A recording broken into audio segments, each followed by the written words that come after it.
Hey everybody, it is Radley Valentine here with your energetic weather report for October 22nd through the 28th using Angels and Auras Oracle cards.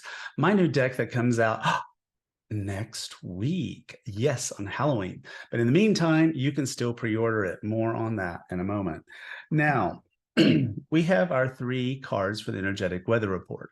These are three cards that are meant to be read separately, but also together. They are not considered to be one card is for a particular day of the week or another is for another day of the week. They're read together as the whole week, the separate concepts glomming together into a sentence, if you will, maybe even a paragraph by the time I am done. We also have our personal Archangel of the week. Now, this is an intuitive exercise. So it doesn't matter if you are watching this on YouTube, hey, good to see you, or you are listening to this in the podcast that I record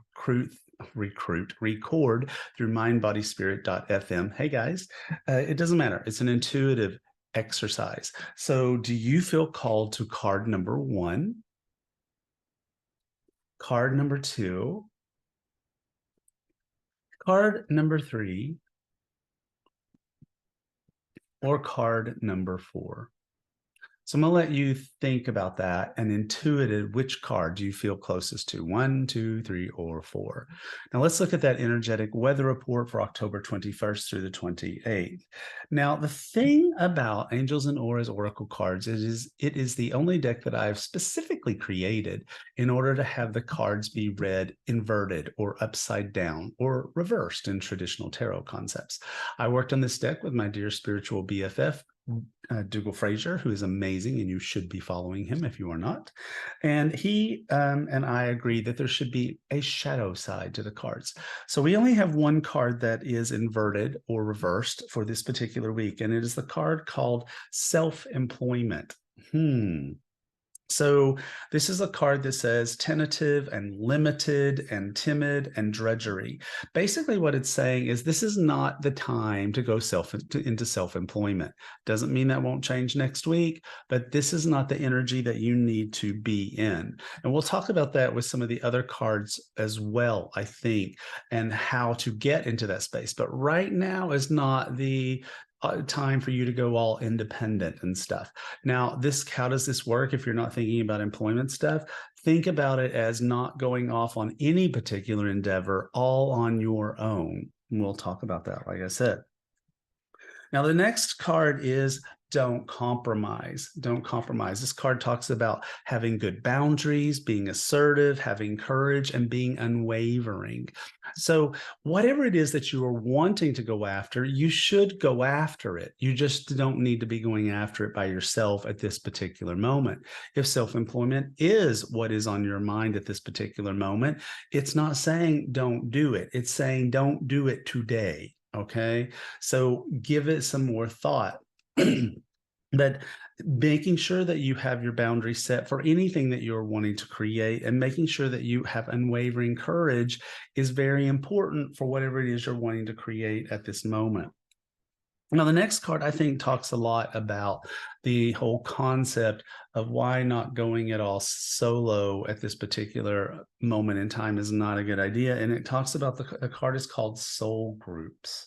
And it says messages and reunion, connection, validation. It's the need to have people in your sphere who can help you that are really in tune with what it is that you want. So when we go back to that card of self-employment or not going it alone, if you will, it's like go with it with people who love you and understand you and get you.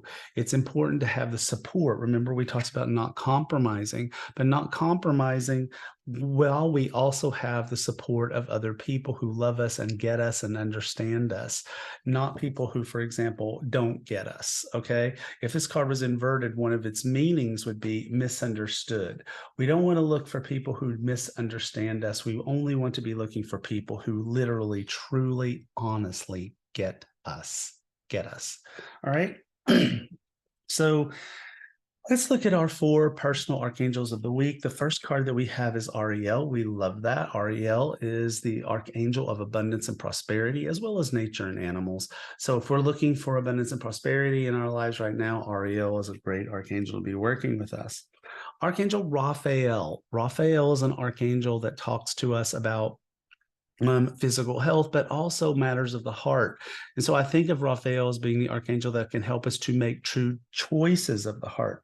If you are listening to this on the podcast, the Don't Compromise card has a giant heart on it with angel wings on it. Very important to be making decisions from the heart. The next card is Gabrielle. Gabrielle, she is the archangel of communication, of creativity, and motivation. So if you're needing motivation for what it is you're trying to create, or you need your creativity to be sparked and inspired, Gabrielle is a great archangel for that. Now, the last one is interesting. It's Archangel Azrael. I think of Archangel Azrael as being the archangel of sorrow, or even more importantly, the archangel that helps us to heal from sorrow. So if you are having this week some difficult times, some old emotions are coming up, some old losses are reflecting themselves into your face, or even a new loss, Azrael is the archangel to help you to be able to work past that in a way that is healthy and strong and does you a lot of good. Finally, I do want to remind you again, Angels and Auras Oracle cards comes out next week. That's October 31st on Halloween. Boo. That's the day that this comes out. So we have a bunch of free gifts for anybody who pre-orders the deck, and your chance to pre-order it is almost over. If you pre-order the deck, you can go to aaoracle.com and you can find all your fun gifts that we're giving you. And if you haven't pre-ordered it yet and you're curious, what kind of gifts are you going to give me, Rad? What you going to give me? Go to aaoracle.com and you can see that as well. Next week is Halloween, at least in the United States, one of my favorite holidays. I will see you then.